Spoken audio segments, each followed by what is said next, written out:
ಯಾರು ಹೇಳಿದವ್ರದ್ದು ಆಗಿಲ್ಲ ಅಂತ, ಮತ್ತು ಅವ್ರಿಗೆ ಅಸಮಾಧಾನ ಇದೆ ಅಂತ ತಂದೆಯವ್ರಿಂದ ಬಂದು ಬಹಿರಂಗವಾಗಿ ಹೇಳಿದ್ದಾರೆ ಅಸಮಾಧಾನ ಇಲ್ಲ ಅಂತ.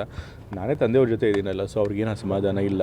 ಮತ್ತು ಮೂಲೆ ಗುಂಪನ್ನು ಕೂಡ ಮಾಡಿಲ್ಲ. ಯಾಕೆಂತಂದರೆ ಸಚಿವ ಸಂಪುಟ ವಿಸ್ತರಣೆ ಮಾಡಬೇಕಾದ್ರೆ ತಂದೆಯವ್ರನ್ನ ಕರೆದು ಅವರ ಅಭಿಪ್ರಾಯಗಳನ್ನು ತೆಗೆದುಕೊಂಡು ಅವರು ಏನು ಅಭ್ಯರ್ಥಿಗಳ ಪಟ್ಟಿ ಕೊಟ್ಟಿದ್ದರು ಅದನ್ನು ಇಸ್ಕೊಂಡು ಅದರೊಳಗೆ ಎಷ್ಟು ಸಾಧ್ಯ ಆಗುತ್ತೋ ಅಷ್ಟು ಮಾಡಿದ್ದಾರೆ.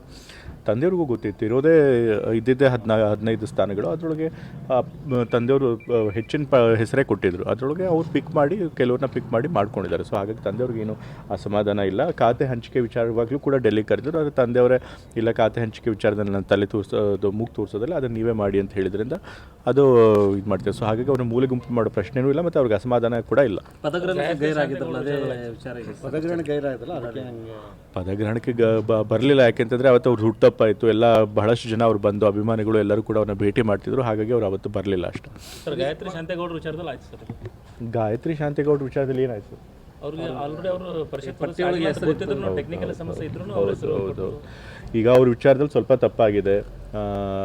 ಈಗ ಬೇರೆ ಯಾರನ್ನ ಮಹಿಳಾ ಸಚಿವರನ್ನ ಮಾಡಬೇಕು ಅಂತ ಹೇಳಿ ನಮ್ಮ ಹೈಕಮಾಂಡ್ ಅವ್ರು ಚಿಂತನೆ ಮಾಡ್ತಿದ್ದಾರೆ. ಅವ್ರು ಯಾರಾದರೂ ಒಂದು ಸೂಕ್ತ ಹೆಸರನ್ನ ಖಂಡಿತ ಕೊಡ್ತಾರೆ.